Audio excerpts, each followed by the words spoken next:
그 용어를 좀 명확하게 하고 들어가자.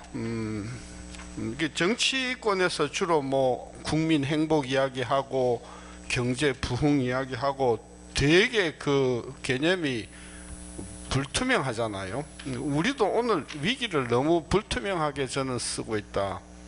그래서 이 발표하시는 분이 위기냐 기후냐 그랬는데 저는 도대체 위기가 뭐고 기후가 뭐냐 다시 좀 더 명확하게 하고 전개를 해야 된다. 거시 위기를 이야기하는 거냐 위시 위기를 이야기하는 거냐, 금융기관의 금융 시스템의 붕괴를 이야기하는 거냐, 한 개의 가구의 추락을 의미하는 거냐, 좀 그런 부분에 있어서 위험에 대한 정의가 분명하지 않기 때문에 계속해서 아규먼트들이 좀 꽉 잡히지 않는다. 그 두 분의 발표를 보면서 공통적으로 나온 이야기가 가계부채 증가 속도가 너무 빠르다. 뭐 10% 증가했다 최근에. 근데 제가 과거 자료를 보니까 지금보다 훨씬 더 빨리 증가했었던 적이 있었어요. 2005년, 6년, 7년, 8년 그 사이에 지금보다 훨씬 더 빨랐어요.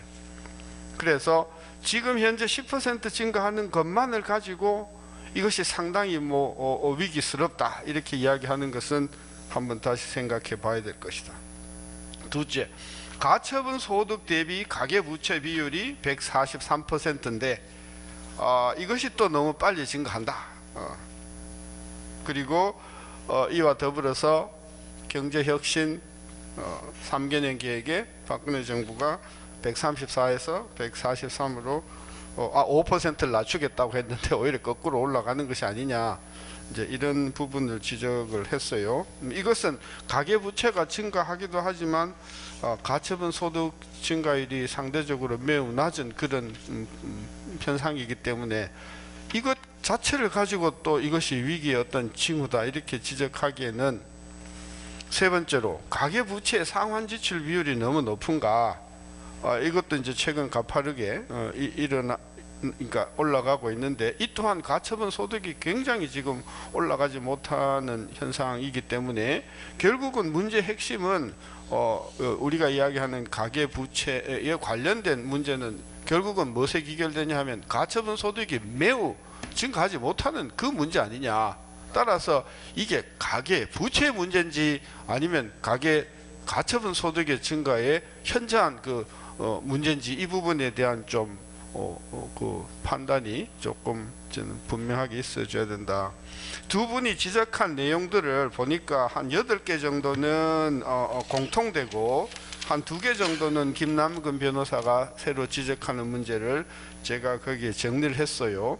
첫째, 가처분 소득 대비 가계부채가 과도하다. 지금 이제 위기의 근거로 제시하고 있는 한 개 가구나 또는 고위험 가구의 가계부채가 과도하다. 세 번째로 다중채무자의 차입 구조가 매우 악화되었다. 그 다음에 자영업자의 대출이 이게 포텐셜 리스크 요인이다. 그 다음에 가계대출 상환지출의 비율이 굉장히 높다. 여섯 번째, 비은행권에 대한 대출이 너무 과도하다. 여기 곁들여서 부동산 가격이 하락하면 금융 시스템이 붕괴가 될 수 있다. 이 부분은 제가 여기다가, 그 다음에 변동금리에 노출되어 있고 변동금리에 대한 그 전체 대출에서 변동금리 대출 비율이 크다. 여덟 번째, 고령자 대출이 문제다. 요게 8가지가 김남근 변호사 아규먼트도 있고 김동원 교수님 아규먼트도 있고요. 그 다음에 김남근 변호사가 새로 지적한 것은 이제 신빈곤층을 창출할 가능성이 있고, 이것이 내수 위축을 통해서 대한민국의 그 장기적인 어떤 성장 잠재력을 크게 둔화시킨다. 요 내용이 있어서 저는 요 내용을 가지고 제 스스로 이것이 거시경제의 위기 요인이냐, 그 가능성이 얼마나 크냐를 가지고 상중하로 제가 일단 주관적으로 한번 평가를 해봤습니다. 매우 낮은 것을 하, 그 상당히 높은 것을 상, 그리고 비교적 좀 있다고 생각하는 것을 중으로 하고, 하는 1점, 상은 5점, 중은 3점 해가지고 제 나름대로 쭉 거시적인 위기, 즉 이러한 요인들이 거시적인 위기, 즉 대한민국 경제 전체를 흔들 수 있는 그런 거시적인 위기로 발전할 가능성을 쭉 해서 평점을 내봤더니 중과 하 사이 2점 정도로 나오더라고요. 그래서 지금 열거한 이 두 분의 내용들이 대한민국 경제를 예를 들면 2008년이나 아니면 1997년이나 또는 2000년, 2001년에 있었던 IT 버블 붕괴 시와 같은 그런 범국가적인 어떤 위기로 발전될 가능성은 상대적으로 낮지 않은가. 그러면 미시적인 관점에서 어떤 특수한 지역이나 특수한 가구나 특수한 산업에 이것이 상당히 어떤 위기로 발전될 가능성을 저는 마이크로 크라이시스라고 보고, 이것이 아까 10개별로 보니까 이것은 한 3.2 정도가 나와요. 그래서 우리가 지금 오늘 이야기하는 가계부채 위기라는 것은 범국가적인 어떤 그런 큰, 말하자면 2008년도 금융위기나 아니면 97년도와 같은 그런 류의 위기라고 하기보다는 국제적으로 예를 들면 한 개 가구나 아니면 다중채무자나 아니면 거기에 관련되어 있는 몇몇 개 저축은행이나 또는 대부업체나 이런 어떤 국제적인 어떤 가능성일 것이 큰 위기다. 저는 이제 그렇게 일단을 판단을 해서 앞으로 그럼 정부는 어떻게 이 문제를 접근해야 되는가, 저는 세 가지 원칙을 한번 생각해 봤어요. 첫째가 먼저 예방이다. 즉 가계부채 문제가 더 발전하고 더 악화되고 더 심각해지지 않도록 하는 예방이 먼저가 돼야 되고, 그 다음에 관리는 그 다음이 돼야 된다. 저는 그래서 정책의 포인트는 선 예방 후 관리, 여기에 줘야 된다고 생각하고요. 그 다음에 거시 정책보다는 아까 김동원 교수님은 아주 굉장히 반대로 강조를 많이 하셨는데, 저는 거시 정책보다는 정책은 미시 정책으로 문제가 생기는 부위에 투약을 해야 된다. 저는 그래서 두 번째 원칙은 거시 중심 정책에서 미시 중심의 정책으로 전환해야 되고, 세 번째로는 선택과 집중이다. 아까 말씀드린 어떤 문제가 생길 만한 부분에 대해서 정부가 역량을 좀 집결할 필요가 있다. 저는 그런 관점에서 그 김남근 변호사님이 이야기한 그 내용들하고 쭉 정리를 해서 예방 차원에서 금융감독기구가 해야 될, 또는 금융위원회가 해야 될 그런 어떤 예방 조치, 뭐 예를 들면 프레데토리 대출에 대한 규제라든지 폭리 제한이라든지 또는 뭐 이런 등등 DTI, LTV의 어떤 재규정이라든지 이런 예방 정책을 먼저 강화하고, 그 다음에 이제 관리 차원에서는 아까 채무 조정 제도라든지 배드뱅크라든지 서민금융기관의 육성이라든지 뭐 금융복지센터의 설립이라든지 그런 부분을, 이것은 정부가 해야 할 일이고, 이 정부가 해야 할 일은 특수한 계층, 즉 아까 청장년이나 또는 노령계층이나 자영업자나 이런 부분에 문제가 생기는 부분의 가구에 대해서 선택 집중하는 그런 정책으로 정리를 하면 우리가 오늘 이야기하는 가계부채 문제의 어떤 효과적인 대응이 되지 않겠는가, 저는 그런 생각이 들어서 그렇게 정리를 제가 했고요. 그 다음에 김동원 교수님이 굉장히 저는 바른 지적을 하셨다고 보는데, 뭐냐면 데이터가 없어요. 데이터가 없어서 맨날 헛다리 잡고, 한국은행도 몇 년 전에 전수조사 하겠다고 해놓고서도 한다고 하더니 흐지부지 되더라고요. 그래서 이 데이터 문제는 굉장히 시급한 건데, 현재 가능한 가용 데이터만이라도 국세청과 금융기관과 협조를 해서 이 실질적인 어떤 그런 현상이 어떤지를 국민이 알아야 되지 않겠는가. 그 문제도 이번 가계부채 문제를 통해서 좀 주의를 환기시킬 수 있는 그런 부분이라고 생각합니다. 이상입니다. 네, 감사합니다. 그 가계부채가 과도한 수준인가 뭐 이런 그림 많이 그리는데 아마 나와뭐 결론만 말씀드리면은 우리나라 가계부채가 이게 부채가 얼마라는 건 아무런 의미가 없다는 거 이제 아는 것 같고요. 갚을 능력에 대비해서 얼마나 부담이 있느냐라는 걸 이제 여러 가지 지표로 따집니다. 소득을 기준으로 삼기도 하고 자산을 기준으로 삼기도 하는데요. 뭐 보는 사람에 따라서 달라질 수 있겠지만 과도하지 않다고 이야기하기 힘든 말을 꽈서 죄송합니다만은 그런 상황인 것만은 분명한 것 같습니다. 저는 기본적으로 몇 가지 우리 사회에서 가계부채와 관련해서 돌아다니는 논의에서 몇 가지 잘못 이해되고 있는 점 또는 오도되고 있는 점에 대해서 좀 지적을 하면서 토론을 하고 싶은데, 첫 번째는 평균의 함정입니다. 상당히 많은 논의가 평균 LTV가 50%밖에 안 되니까 문제가 안 된다 이렇게 이야기하는데, 그 뒤집어서 이야기하면 50% 정도는 그 LTV가 50% 넘는 사람이라는 뜻이거든요. 근데 어떤 금융위기도 연체율이 50%까지 올라가지 않습니다. 결국은 금융에서 중요한 건 뭐냐면은 이제 금융하는 사람들이 좋아하는 테일 프로비빌리티, 저 끝쪽에 있는 사람들이 문제가 있느냐 없느냐를 따져야 되는 거거든요. 저 끝쪽에 있는 사람들이 문제가 있어서 거기서 문제가 터져서 시스템을 마비를 시키면 멀쩡하던 사람도 넘어가는 게 금융위기거든요.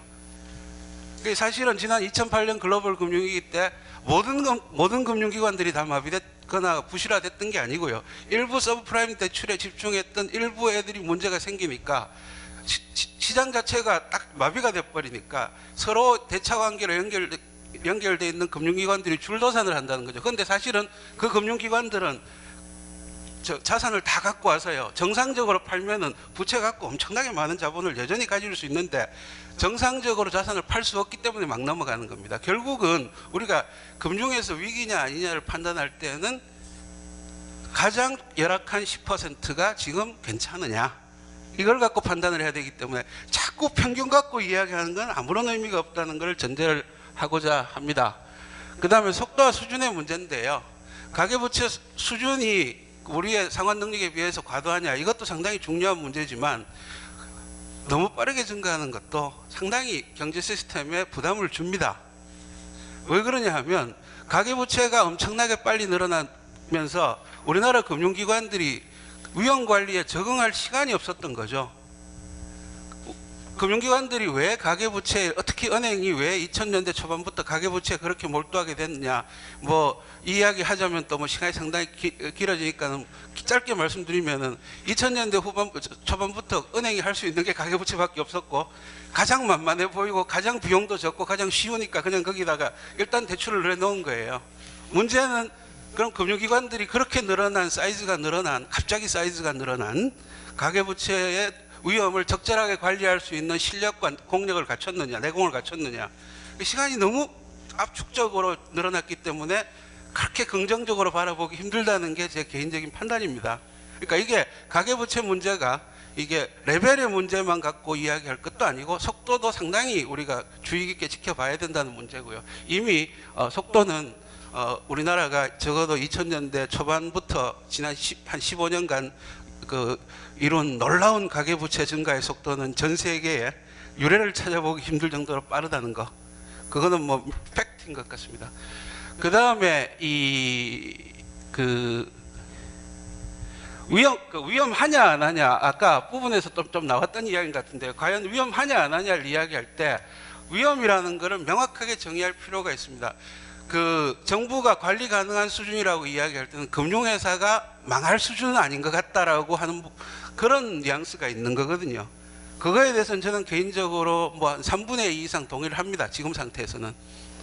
그러나 여전히 상당히 많은 부분이 우리가 고민을 해야 될 부분들이 있고요. 다만 하나는 뭔가, 이 위험이라는 게 사회적인 소셜 스테빌리티까지를 포함하는 정부가 이런 것까지도 당연히 신경을 써야 되는 정책 목표거든요. 이것까지를 같이 포함해서 위험이라고 정의한다면 지금은 분명히 엄청난 위험이 존재하고 있는, 결국은 뭔가 이렇습니다. 주택담보대출이 건수 기준으로 한 300만 건 된다고 합니다. 지금 연체율이 1% 이하죠. 그런데 연체율이 예를 들어서 한 10%쯤 되면은 10%는 충분히 가능한 시나리오입니다. 근데 10%쯤 되더라도 금융기관 망하지 않거든요. 스트레스 테스트 해보면요. 근데 10% 같으면은 300만 건에 10% 같으면 30만 건이죠. 한 가구당 3명이면 100만 명 정도가 한 1년 안에 집에서 다 쫓겨난다고 생각해 보십시오. 정부가 이거를 관리할 준비가 되어 있느냐, 이거는 심각하게 생각해 봐야 될 문제거든요. 은행이 안 망한다고 해결될 문제가 전혀 아닙니다.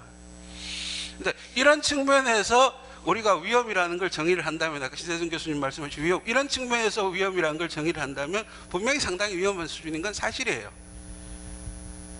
특히 이제 영세 자영업자라든지 고령층이라든지 우리가 이야기하는 한계 채무자들의 채무 수준은 상당히 우려스러운 게 사실이기 때문에 이 부분에 대해서는 금융기관 망하지 않는다는데 저 100% 동의합니다. 예를 들어서 저기 그 주택 소득 1분위가 전체 대출의 4%거든요. 1200조의 4% 같으면은요 50조 정도밖에 안 됩니다. 다 안 깨지거든요. 회수됩니다. 50조 중에 다 그 사람들이 몽땅 다 부실을 내더라도 80%는 회수가 돼요. 한 20% 정도 깨진다고 하더라도 10조 이하거든요. 은행들이 그냥 대손 처리해버리면 끝입니다. 은행 절대로 안 망하거든요. 근데 대한민국 국민의 20% 중에서 아마 부채 가진 사람이 그 중에 절반은 될 겁니다. 이걸 어떻게 관리하느냐, 이건 심각하게 고민해야 될 문제라는 거죠. 그런 측면에서 봤을 때 우리가 위험이라는 것을 두 가지 측면에서 보고 너무 그렇게 안심할 문제는 아니라는 말씀을 드리고요. 그리고 또 거시적인 측면에서 시스템에 문제가 생기면 저는 옛날부터 이 이야기를 많이 했습니다만 시스템에서 주택담보대출에서 문제가 생기면 우리나라 경제 시스템이 문제가 생깁니다. 뭐 이런 표현을 써서 죄송하지만 견딜 수 없을 정도의 충격이 와서 시스템이 마비가 될 가능성이 상당히 높은데요. 그래서 저는 이 부분에는 정부를 칭찬해주고 싶어요. 여러 가지 뭐 중간에 미스텝도 많고 뭐 한적도 많지만은 적어도 구조 개선 측면으로 봤을 때, 구조라는 측면에서 봤을 때는 금융정책 당국이 그래도 나름 열심히 해가지고 상당히 어떤 무리는 있긴 했지만 그래도 나름 열심히 해가지고 5년 전, 7년 전, 10년 전하고 비교해 봤을 때 2000년대 초반에 신용카드 위기가 나서 가계부채 문제에 대해서 사람들이 전부 다 관심을 가지기 시작했을 때하고 지금을 비교해 보면 구조는 상당히 강화된 게 사실입니다. 그 부분 우리가 인정할 부분은 인정을 해야 되거든요. 근데 문제는 뭔가 하면 김남기 변호사님도 계속 이야기를 하셨지만 이거거든요. 이 DTI 규제를, 이게 재밌는 건데요. DTI 규제 때문에 DTI 규제를 풀어서 옛날에 돈 못 빌리던 사람들이 돈을 빌려서 가계부채가 작년에 많이 늘어나느냐가 아닙니다. 왜 그런가 하면 DTI 규제를 완화하기 전에도 DTI 규제 때문에 돈 못 빌리는 사람은 극히 일부분입니다. 예를 들어 이런 겁니다.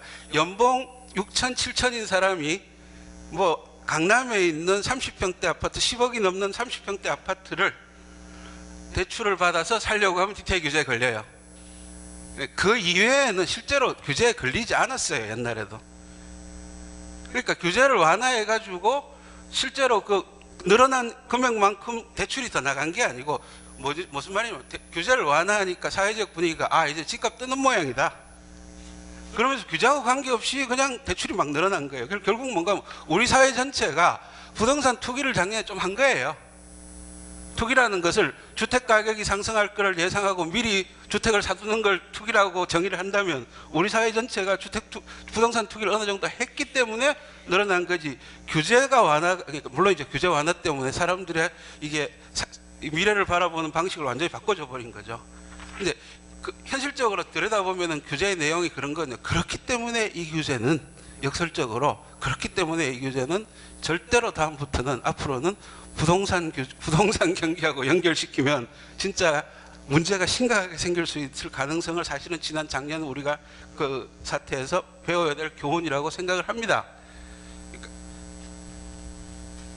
취약계층 부채 부담은 3대 취약계층 보통 이야기 많이 합니다. 저소득층, 고령층, 영세자영업자 세 부분 다 문제 있는데요.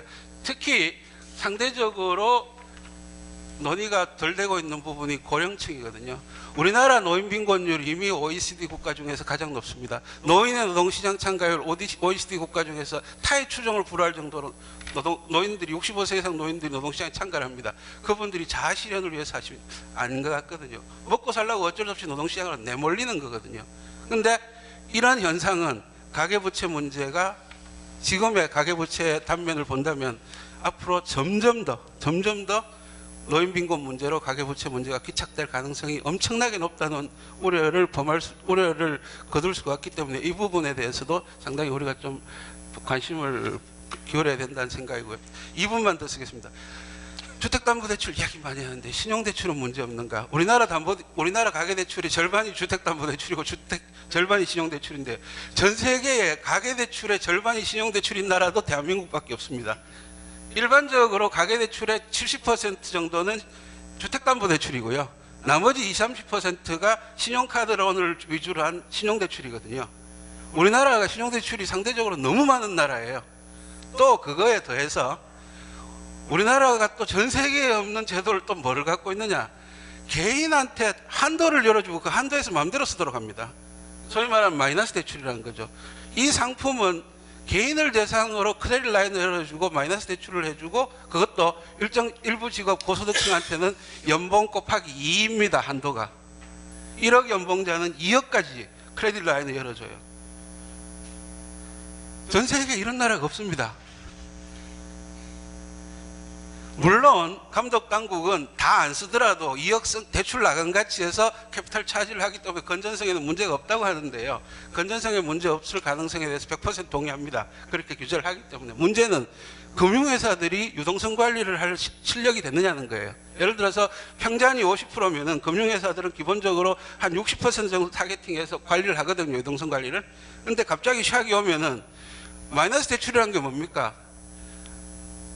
하루 만에 평균 50% 유지하다가 끝까지 갖고 가더라도 은행에서 갖고 가지 말라는 소리를 못하는 대출이에요.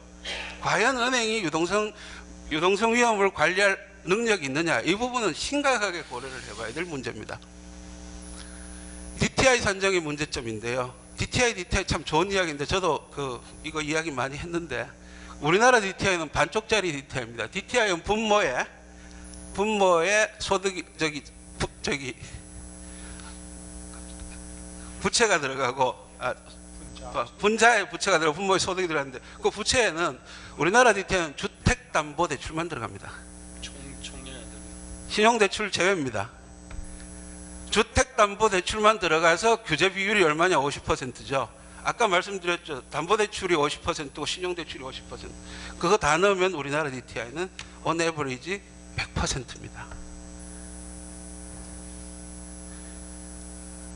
규제를 하려면 주택담보대출만 DTI를 하는 게 아니고 총량적으로 DTI 규제를 하는 게 상환 능력이라는 DTI 규제의 원칙에 맞춰서 맞다는 이야기죠. 참고로 말씀드리면 DTI가 하고 매우 유사한 개념이 DSR이라는 개념인데요. 미국 금융기관들은 DSR이 30%가 넘으면 주택담보대출, 신용대출 다 포함입니다. 30%가 넘으면 추가대출이 불가능한 게 관행입니다.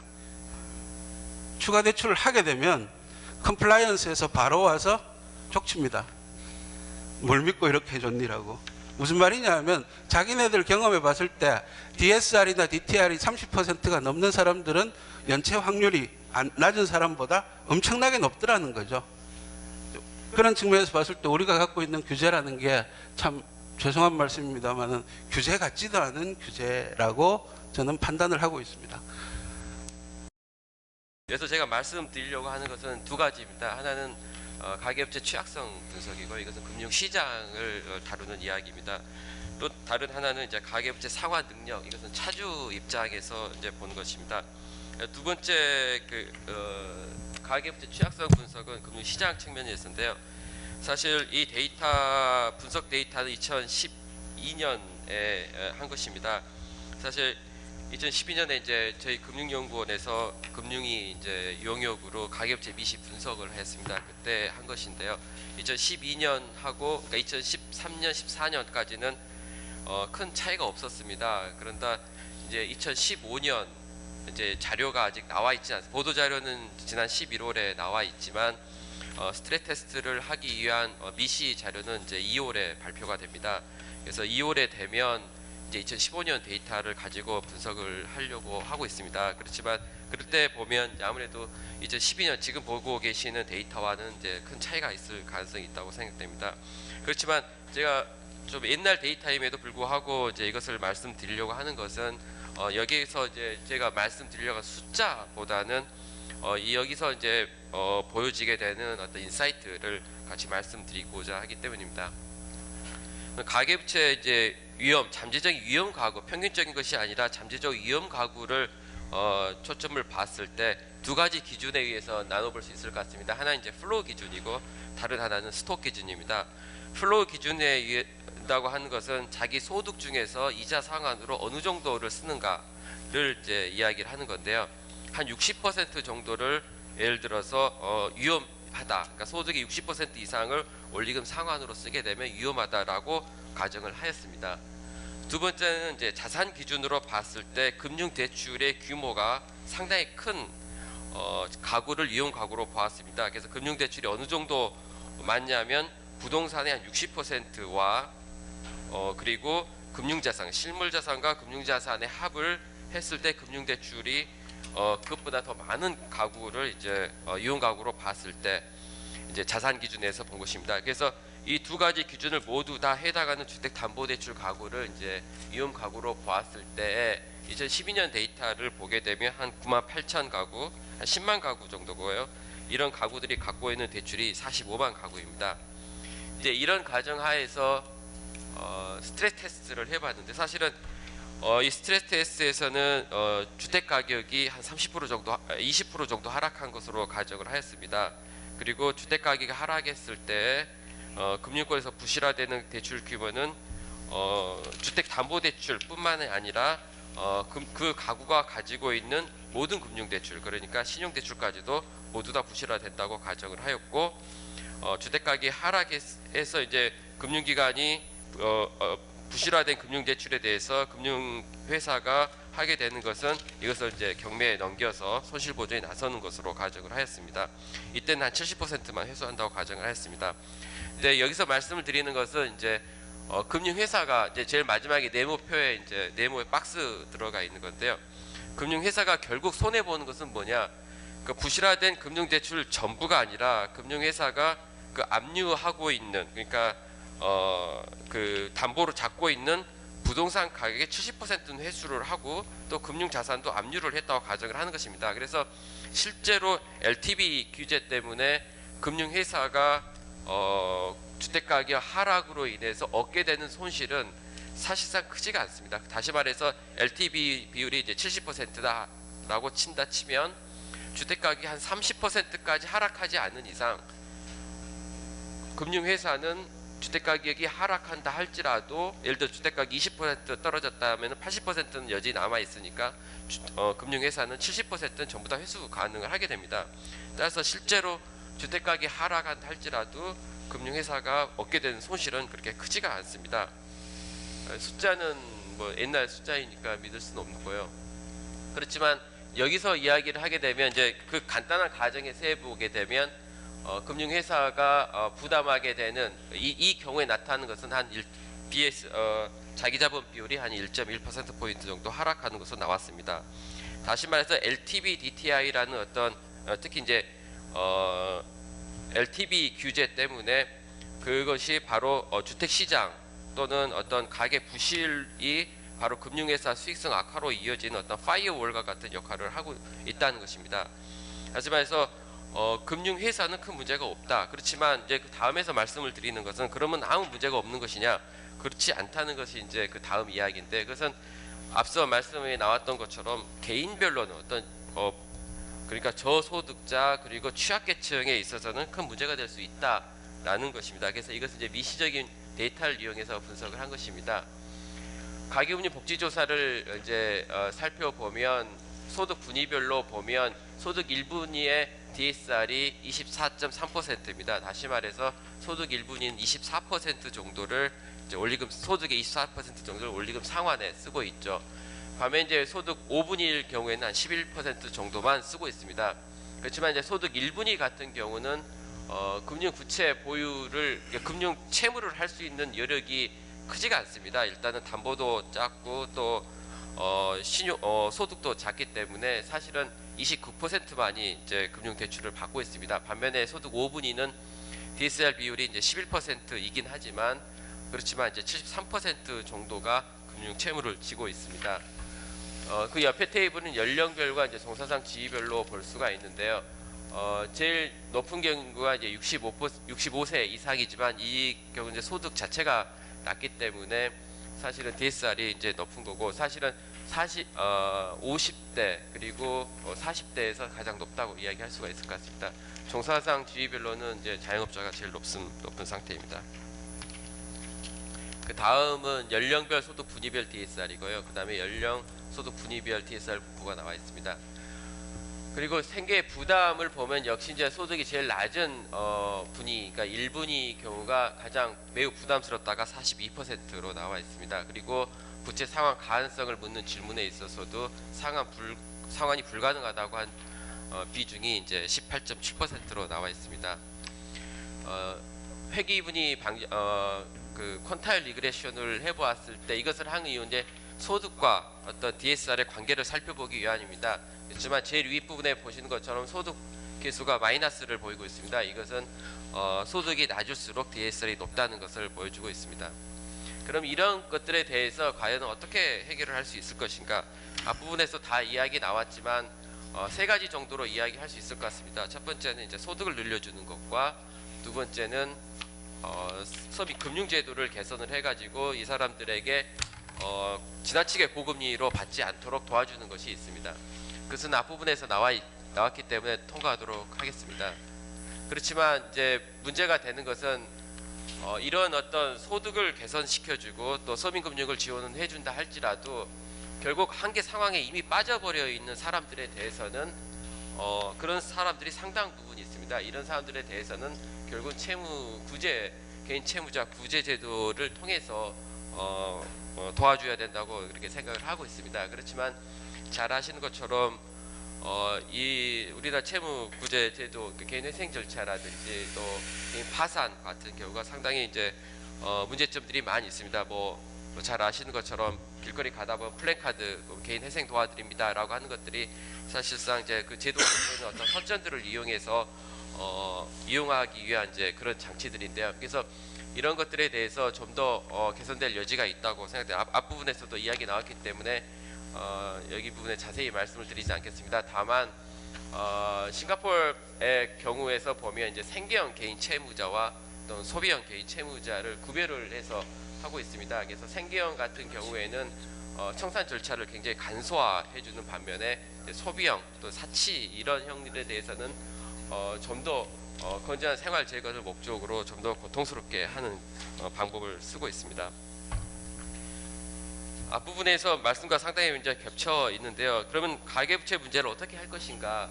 사실 가계부채 잠재 리스크를 가소평가해서는 안 된다고 생각을 합니다. 사실 그래서 저희 연구원에서도 가계부채 연구센터를 만들었습니다. 여러 가지 이유가 있겠죠. 가계 재무 건전성을 악화시키고 금융기관 부실을 유발시키고 또 금융 시스템 전반의 건전성을 이제 위협하는 것이 있습니다. 그래서 역시 앞부분에 나왔던 것은 추가적인 금리 인하나 또는 주거용 건설 투자 확대를 통해서 성장률을 높이려고 하는 노력은 이제 지향될 필요가 있다고 생각합니다. 그러나 사실은 이제 결국 문제가 되는 것은 가계부채를 이제 과연 어떻게 해결을 할 것인가에 대한 문제가 남는 것 같습니다. 그러니까 가계부채가 문제가 있다고 생각하는 것은 사실은 어떻게 보면은 10년 전부터 이야기를 해오신 분들도 꽤 많이 있습니다. 근데 여전히 이제 미싱한 부분은 과연 이것을 어떻게 해결을 할 것인가 이 문제가 남아 있습니다. 그래서 먼저 해결을 할 수 있는 게 과연 누군가? 일단은 가게가 있을 수 있고 또 금융회사가 있고 또 정부가 있을 수 있겠습니다. 근데 가게의 경우에는 당연히 이제 어려우니까 가계부채 문제가 발생하는 거지 않습니까? 그래서 그만 끝내도록 하겠습니다.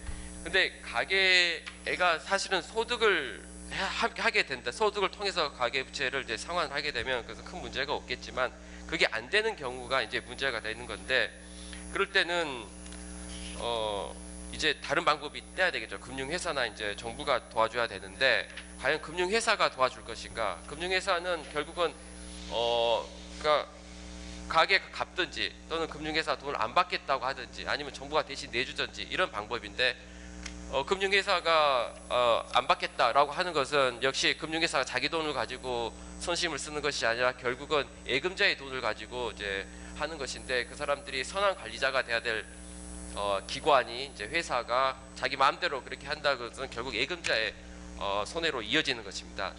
반면에 정부가 대신 내주겠다, 정부가 그 손실을 보전해주겠다 하는 것은 결국은 납세자의 부담으로 귀착이 됩니다. 따라서 어느 주체 하나가 이것을 해결하기가 쉽지 않다는 그런 상황에 있습니다.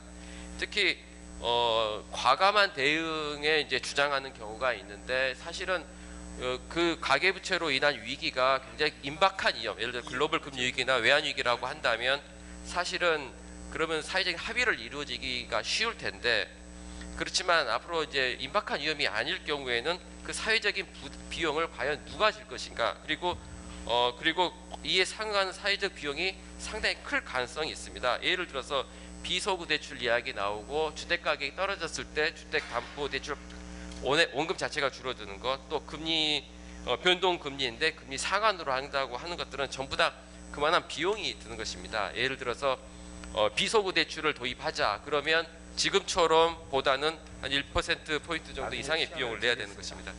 시간을 다시 드리겠습니다. 예, 알겠습니다. 그래서 한 가지만 더 말씀을 드리면, 이제 상환 능력을 중시하겠다라고 했을 때 대출 심사를 강화하게 된다 그러면 사실은 신용 할당이 나타날 가능성이 있습니다. 이런 것은 취약계층의 경우에는 사실은 신용을 제대로 대출을 받지 못하는 경우가 있을 것 같습니다. 나머지 이야기들은 나중에 토론 시간에 다시 말씀드리겠습니다. 감사합니다. 네. 제가 질문을 한 6, 7가지 던지겠습니다. 그 질문에 대해서 희망하시는 대로 또는 가능하신 대로 답변을 해주는 방식으로 이 5분께 말씀의 기회를 드리도록 하겠습니다.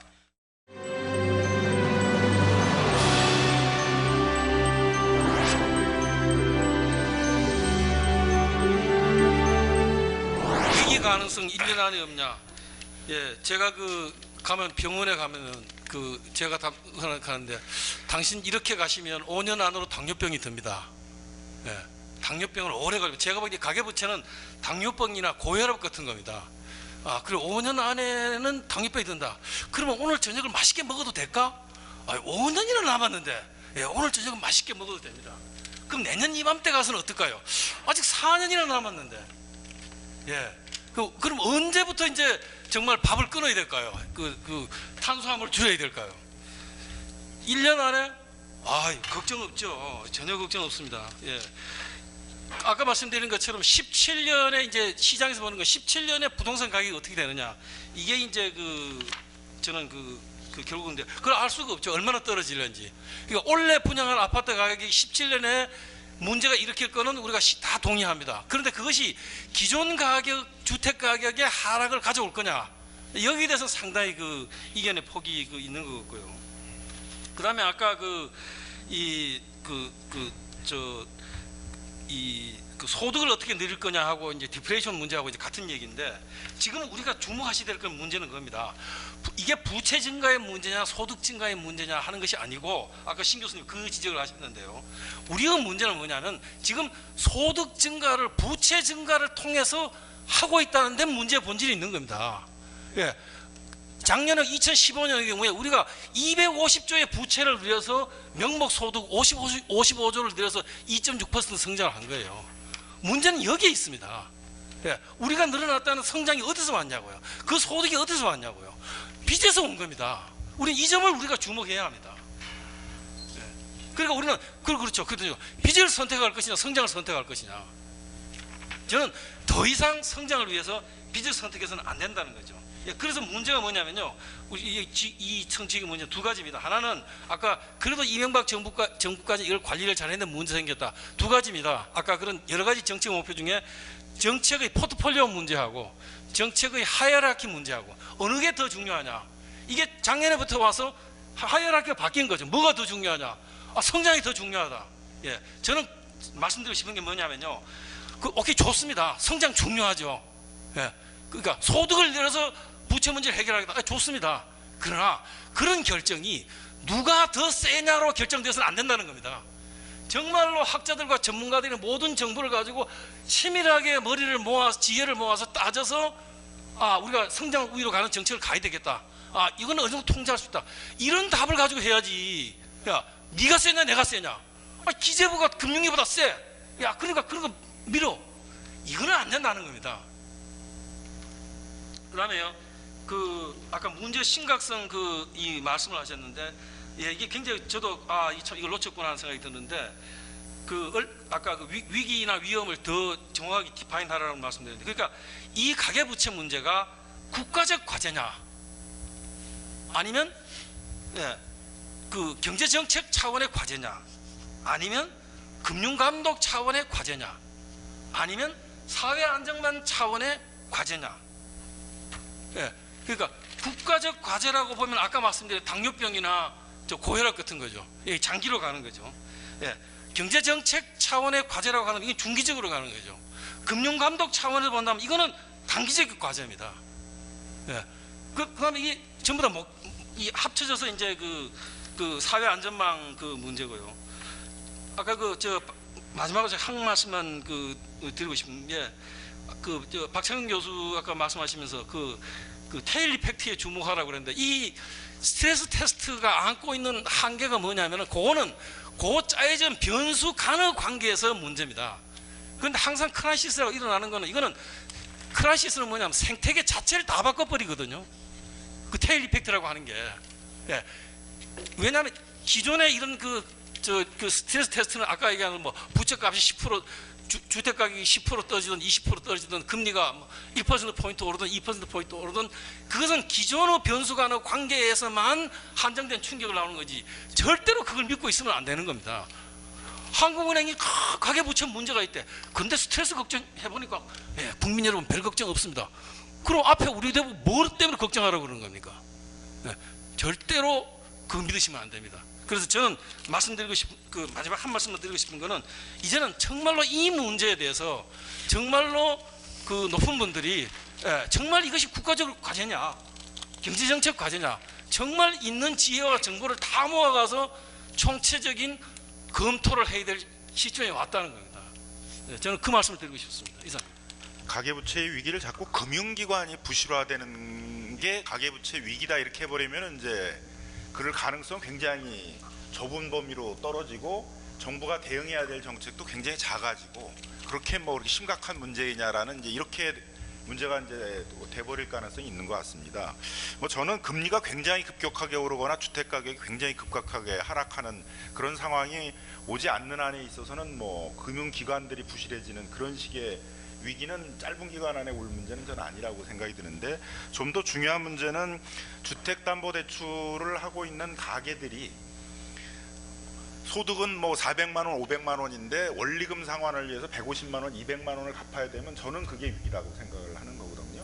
그런 가구가 점점 늘어나고 있고 지금까지는 굉장히 3년, 5년 거치 기간 동안 이자만 내는 식의 대출을 하고 있는데 더 이상은 금융기관이 그렇게 못하게 정부도 하겠다는 거고 금융기관도 그렇게 안 하고 있고 이제는 원금과 이자를 다 나눠서 한꺼번에 갚는 식으로 전환이 되고 있기 때문에 점점 원리금 상환의 부담들이 커지는 형태이고 그게 이제 실제적으로 가계에 상당히 부담을 주고 있다. 이런 가구가 늘어나고 있고 그 부담을 안고 있는 규모가 부채를 갖고 있는 가구의 부담 규모가 커지고 있기 때문에 이거 진짜 위기고 일본식으로 장기 불황으로 가는 징후가 뚜렷하게 나타날 수 있다라고 저는 생각이 들어서요.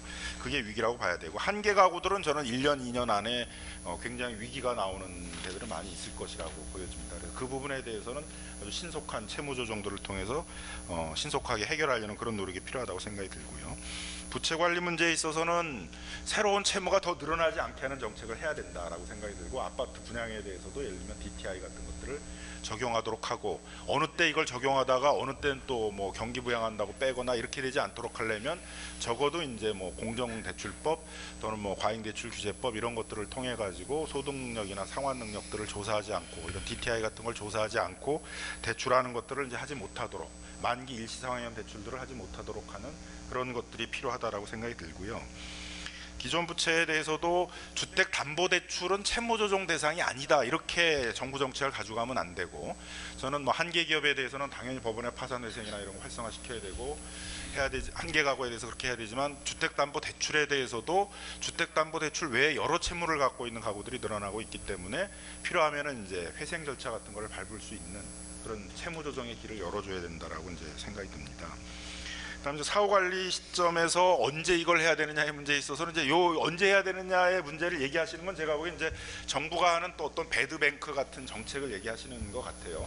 근데 세계 어느 나라도 정부의 배드뱅크 같은 그런 정책으로 채무 조정을 활성화하는 나라는 거의 없다고 보여집니다. 다 대부분은 법원에 있어서의 그 파산 회생과 같은 도산 절차를 통해서 해결한다는 것이죠. 도덕적 회의를 경계하면서 또 한편으로는 신속하게 채무자를 회생시킨다는 게 굉장히 어려운 것이고, 그게 어떤 승복의 절차도 필요한 거거든요. 금융기관도 승복할 수 있어야 되고 그 시스템을 사회적으로 승복할 수 있는 절차가 필요한데, 다 그건 어느 나라나 사법 시스템이기 때문에 정부의 그런 어떤 배드뱅크와 같은 획일적인 금융 프로그램으로 하는 나라들은 이제 많지가 않다는 것입니다. 그리고 배드뱅크 시스템의 문제점은 이제 굉장히 케이스 바이 케이스의 상황이 다 다른데 그걸 일정하게 채권자들이 협약을 맺은 그 틀을 가지고 해야 된다는 거에 근본적인 한계가 있다는 거죠. 최근에 정부가 이제 그런 많은 지적 때문에 원금 50%만 감면한다 이렇게 딱 획일적인 기준이 있는 거에 대해서 뭐 30%에서 60%로 하고 조금 유연화시키겠다 그러는데, 그 유연화시키겠다는 것도 결국은 몇 개의 이렇게 획일적인 틀에 갇히게 되는 것이기 때문에 마찬가지 한계에 이제 계속 봉착을 하게 된다는 것이죠. 그래서 오히려 법원의 파산이나 회생을 활성화시키는 정책이 필요하고, 법원의 파산이나 회생을 활성화시키면 어떤 효과가 생기냐면 법원의 파산 회생이 많아지는 게 되는 게 아니라 그 법원의 파산 회생을 피하기 위해서 채권 금융기관이 적극적으로 사적 채무 조정에 나서게 됩니다. 그래서 일본에서도 법원이 굉장히 법원에 오면 회생을 쉽게 해주니까 나타나는 현상은 뭐냐면 민사 조정제도가 활성화되는 거거든요. 금융기관이 법원에 안 가기 위해서 미리 사전에 조정제도에 적극적으로 임하게 된다는 것이죠. 그래서 그런 방식으로 해결을 해야 되고, 그런 방식에 있어서는 법원에 있어서 해결하는데 핵심은 두 가지인데, 하나는 청년층에 대해서 정기소득이 없는 경우에 파산 면책 절차를 밟게 해주는 것과, 회생 절차에 있어서는 주택담보대출도 회생 절차를 밟게. 물론 이제 다른 채무에 대해서는 한 3년이나 5년 내에 갚도록 해야 되지만 주택담보대출에 대해서는 좀 더 길게 한 10년 이렇게 그 변제 기간을 나눠 가지고 이렇게 회생 계획을 짜야 됩니다만은, 그런 방식을 통해서 이제 좀 할 필요가 있다라고 생각이 들고요.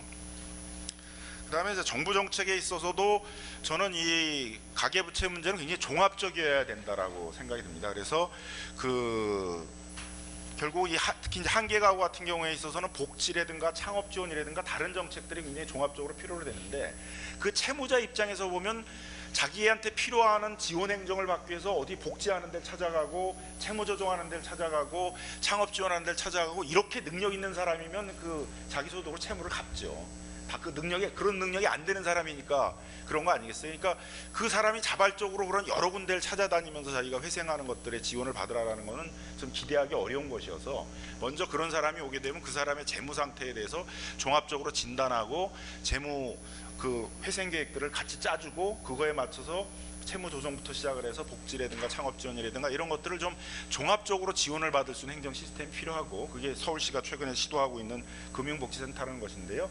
이런 좀 종합적인 행정 지원 체계들을 좀 빨리 확산시켜 나가는 게 좀 중요하겠다 이렇게 생각합니다.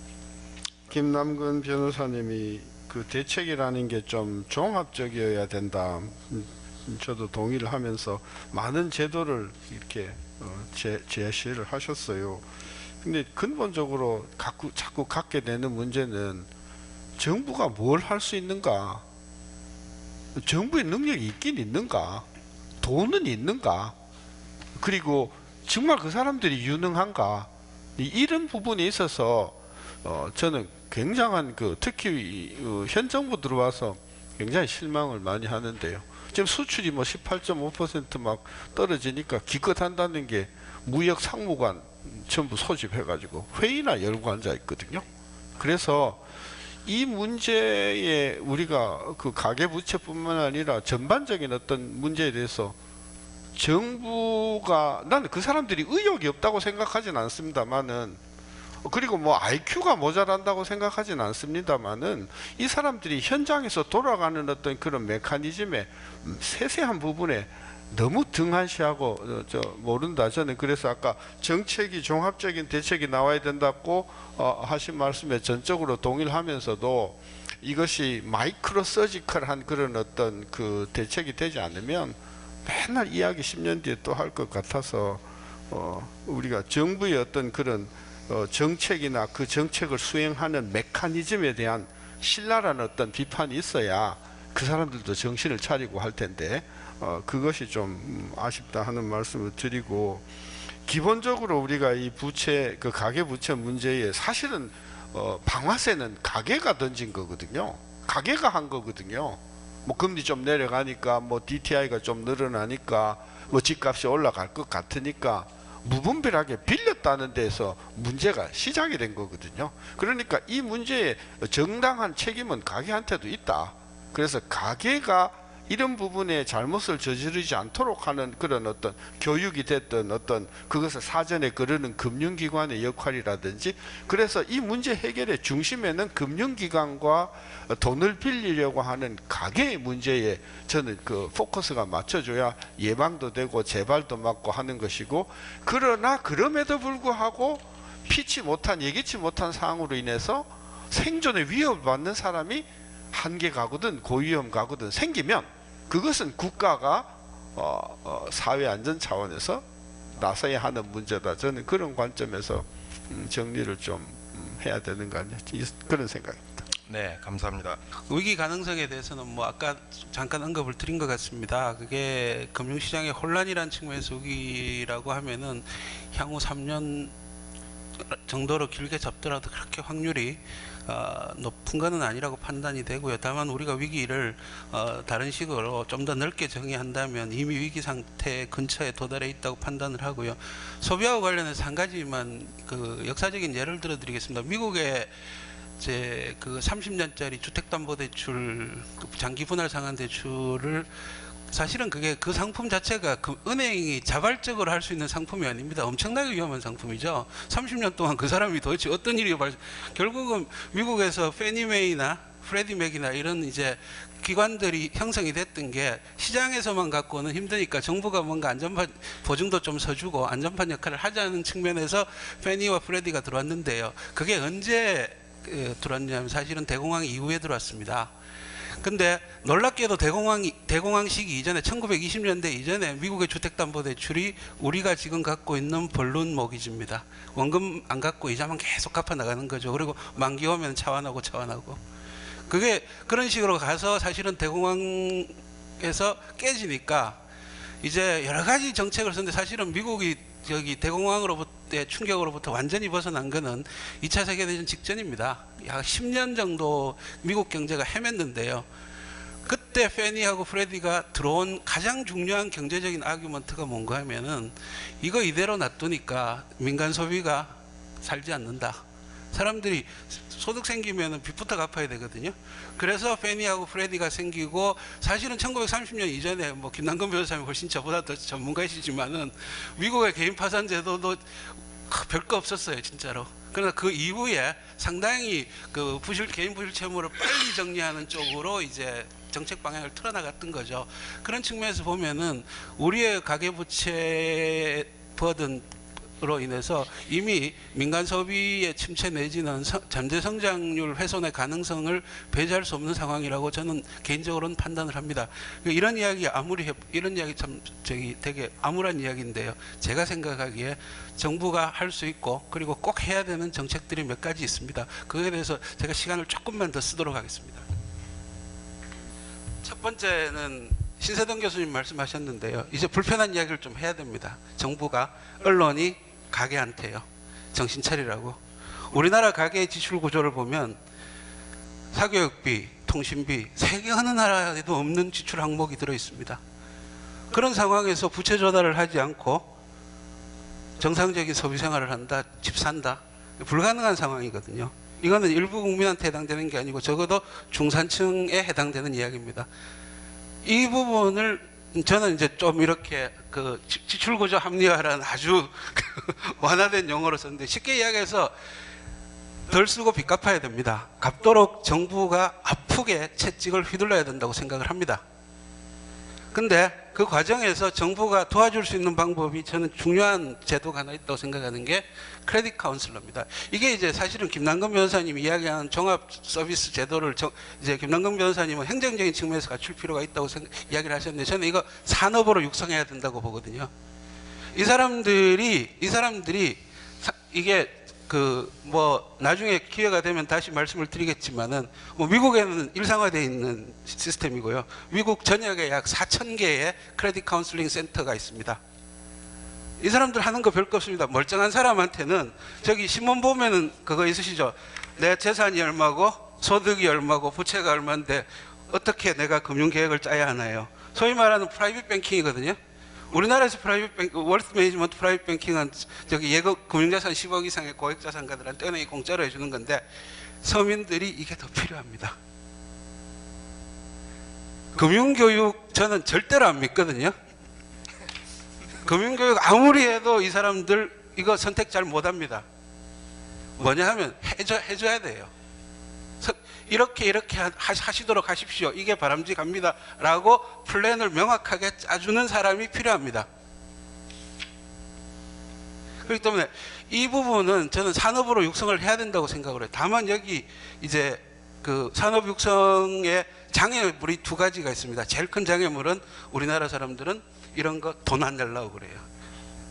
돈 좀 내도록 좀 만들어야 되고요. 어떻게 만드는지는 잘 모르겠습니다만 반드시 필요하고요. 또 하나는 이거 새로운 시스템으로 들어오려고 그러면 이거 비슷한 걸 하는 기존 이해관계자들이 있습니다. 이 사람들이 하는 중요한 역할 중에 하나가 채무자를 대리해서 채무자가 공경에 빠지면 채무자를 대리해서 채권금융기관하고 협상을 합니다. 이 사람 상황이 이 지경이니까 못 갖게 됐다. 내가 보니까 금융전문가로서 보니까 못 갖게 됐으니까 채무 재조정을 안 하면 이 사람 망한다. 망하면 법원 간다. 당신 다 떼인다. 지금이라도 빨리 하자. 라고 채무자를 대리해서 채무자의 입장에서 금융기관하고 협상하는 사람들이거든요. 이 제도 들어오면 아마 법무사분들이 엄청나게 반대하실 겁니다. 이 이야기 사실 잠깐 있었는데요. 그쪽 또는 죄송합니다만은 저기 우리나라에 이제 보험 외판 하시는 분들도 파이낸셜 플래닝이라고 해서 본인들의 영역을 침해한다고 그래가지고 상당히 반대를 하시는데 그분들이 하는 일하고 크레딧 카운슬러가 하는 일은 좀 많이 다릅니다. 그러니까 이 부분에 대해서는 우리가 좀 심도 깊게 연구를 해서 산업으로 육성을 해야 될 필요가 있다고 생각을 하고요. 이거 진짜 중요하다고 생각됩니다. 개인적으로 2, 3년 내에 무슨 문제 생긴다고 생각하지 않거든요. 그러나 정부는 만약의 사태에 대비해서 컨틴전시 플랜을 반드시 세워놔야 됩니다. 정부한테 물어보면 갖고 있다고 그러는데요. 뭐 컨틴전시 플랜의 성격상 외부에 그 내용을 정확하게 밝힐 수 없는 것은 제가 이해를 합니다만은 그러나 그 컨틴전시 플랜의 수준이 그냥 뭐 비상경제대책회의 해가지고 어쩌고 뭐 회의 몇 번 하고 이런 수준이 아니고요. 어느 기관이 어떤 일이 생기면 어느 기관이 어떤 역할을 담당하고 그리고 거기에 소요되는 재원은 어떤 식으로 조달한다는 아주 구체적인 계획이 반드시 서 있어야 됩니다. 서 있으리라고 믿습니다. 이건 아까 말씀드렸고요. 그리고 뭐 제가 참 시간 너무 많이 써서 죄송한데요. 이건 아까 말씀드렸으니까 이건 반드시 해야 되고요. 그 다음에 중요한 뭐 정책 과제들이 이렇게 있습니다. 그래서 뭐 이 부분은 또 뭐 1시간 이상 걸릴 거기 때문에 이 제목만 보면 대충 아실 내용이고요. 마지막으로 하나 강조드리고 싶은 내용은 이제는 제발 서민금융시장에서 정부가 어떻게 빠질 것인가 출구 전략을 짜야 될 시기입니다. 영원히 이 시장에 들어가서 계속 서민금융 3종 세트라고 그러고요. 서민금융 상품 3종 세트라고 그러면서 수시로 나와서 세일즈를 할 상황은 지난 것 같습니다. 그리고요, 냉정하게 말씀드리면 서민금융 3종 세트 중에서 하나 빼고는 정부 돈 10원도 안 들어가는 민간 상품입니다. 세희망홀시 대출은 은행의 이윤의 3%를 떼서 하는 거고요. 위소금융대출은 기부금 받아서 하는 거거든요. 희면예금 정부 돈 10원도 안 들어가는데 그거를 정책이라고 이야기하면서 뭘 바꾸면 금융감독, 금융정책 담당자가 나와서 죄송합니다. 선심을 쓰듯이 이야기를 하거든요. 그렇게 해서는 곤란합니다. 그렇게 해서는 곤란하고 민간상품은 민간상품으로 완벽하게 맡기고 햇살로는 정부 재원이 일부 들어갑니다. 그러나 이 햇살로는 서민금융기관들의 상호보증기구로 돌리면서 정부가 지원이 필요하면 재보증을 써주는 식으로 제발 서민금융시장에서 정부가 직접 돈을 공급하는 이 시스템은 빨리 사라져야 될 시스템이라고 생각을 합니다. 한 가지 더 말씀을 드리고 싶은 것은 이제 사실 저성장, 그러니까 소득이 떨어지고 주택 가격이 하락해서 가계부채 문제가 이제 심화되는 건데, 사실 그것을 가계부채 문제로 봐야 되는지 아니면 저성장의 문제로 봐야 되는지, 그리고 주택 가격, 부동산 시장의 문제로 봐야 되는지, 그러니까 가계부채로 인해서 그것이 악화되는 거지 가계부채 자체가 문제가 되는 건지에 대해서는 좀 정의가 좀 필요하다고 생각되고요. 민간 소비 위축 가능성에 대해서도 많이 말씀을 해주셨는데, 사실 요즘에 민간 소비의 평균 소비 성향 하락하는 걸 연령별로 보면 고령층의 하락이 가장 큽니다. 다시 말해서 인구 고령화 문제가 거기에 있고, 민간 소비가 위축되는 것은 앞으로 우리나라 경제가 예전과 같이 성장하지 않을 것 같다. 그리고 내 고용이 예전 같지가 않고 내 임금이 예전 같지 않을 것 같다라고 하는 그런 불안감에서 민간 소비가 위축되는 경우도 상당히 많은 것 같습니다. 그래서 가계 부채로 인해서 민간 소비가 위축되는 그 사이즈를 정확히 잴 필요가 있는데 상당히 어려운 문제라는 생각이 들고요. 또 한 가지는 이제 정부의 역할, 또 금융기관의 역할 말씀하시는데, 앞부분에서 그 가계 책임에 대해서도 말씀을 해주셨습니다. 사실 그 정부의 역할 중에 하나는 가계가 디레버리징을 할 수 있도록 유도해 주는 것이 필요하다고 생각합니다. 다시 말해서 사실 가계 부채가 디레버리징에 하는 여러 가지 방법 중에 이제 좋은 것은 뭐 소득이 상환한 거겠지만, 나머지 하나는 사실 40평에 사시던 분이 30평으로 내려앉고, 다시 말해서 이제 부채도 갚고 자산도 좀 줄여 나가고 30평에 사시던 분이 20평에 내려앉은 그런 어떤 딜레버리징이 발생을 해야 되는데, 사실 우리가 그것을 요즘 보고 있지는 않습니다. 사실 그런 것들이 사실은 좀 필요하다고 보고요. 사실 겨울에 딸기 먹으면서 딸기가 비싸다고 이야기하는 것은 좀 의패가 있을 것 같습니다. 또 한 가지는 이제 LTV DTI 규제에 대해서도 말씀을 해주셨는데, 사실 LTV DTI 그 자체 문제라기보다는 이것은 이제 주택 시장 참가자들의 심리에 미치는 영향이 큽니다. 다시 말해서 LTV DTI를 강화하게 되면 사실은 그것들이 그 자체 금융 총량에 미치는 영향보다는 주택 참가자의 심리에 영향을 주기 때문에 상당히 큰 임팩트를 줄 수가 있습니다. 그래서 그것은 상당히 조심해서 이제 시행을 해야 되는 것 같고요. 그런 의미에서 정부가 이제 시행하고 있는 분할 상환 대책도 상당히 큰 효과를 나타낼 가능성이 있습니다. 그래서 먼저 LTV DTI를 가계부채 때문에 조절하기보다는 좀 더 분할 상환이 어떤 식으로 정착이 돼가는지를 먼저 보고, 그에 따라서 점진적으로 LTV DTI도 추가적으로 할지를 결정해야 된다고 생각합니다. 이상입니다. 우선 이렇게 심각한 문제를 아직도 정부가 데이터를 종합적으로 준비하지 못하고 있다.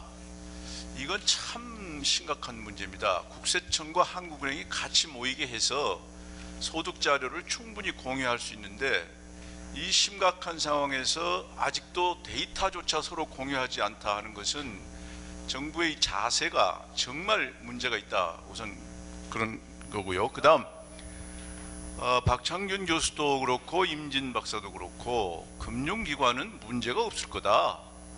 저는 동의하지 않습니다. 왜냐하면 가계 부채만 문제가 생긴다면 그럴 수 있겠죠.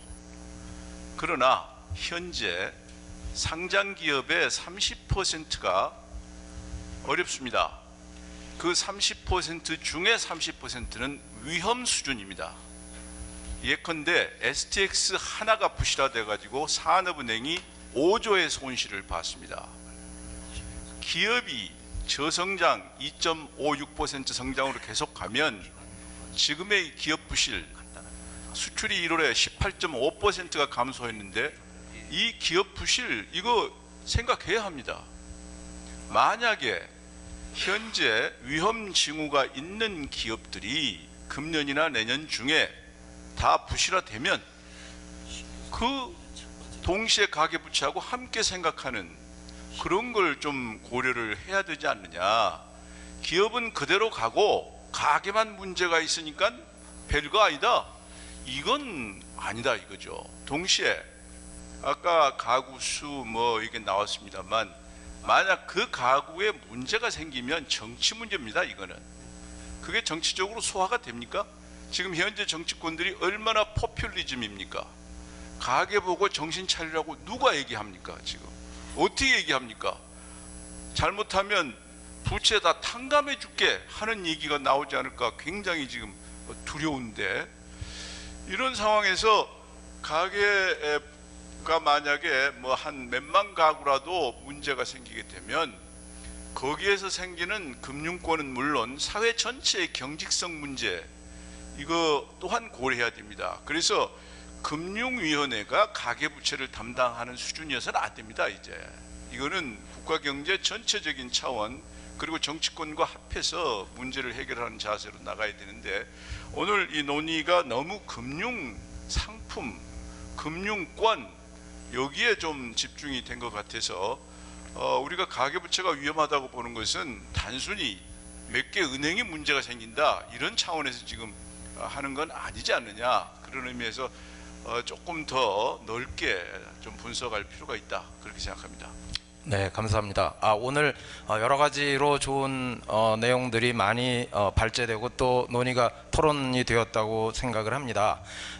이제 물론 이제 가계부채 문제라는 게 뭐 앞에서 이제 지적하신 바와 같이 사회복지의 문제이기도 하고 또 주택의 문제이기도 하고 뭐 여러 가지 걸려 있는 다른 문제들이 많았지만 경제 부분에 대해서는 저희들이 많은 얘기를 다루었다고 생각을 하고요. 저희가 이 그 부분의 문제를 잘 해결해야 한국 경제가 선진화로 가는데 그 큰 어떤 고비를 넘지 않을까 그렇게 생각을 합니다. 그래서 뭐 그렇게 보면 뭐 위기 중에 그 기회의 그런 측면도 또 있지 않을까. 그래서 오늘 나온 말씀들이 그런 그 어떤 새로운 길을 모색해 가는데 큰 도움이 되었으면 하는 바람입니다. 끝까지 자리에 앉으셔서 경청해 주신 여러분께 감사를 드리면서 오늘 발제하시고 토론하신 분들께 큰 박수 한번 부탁드리겠습니다. 감사합니다.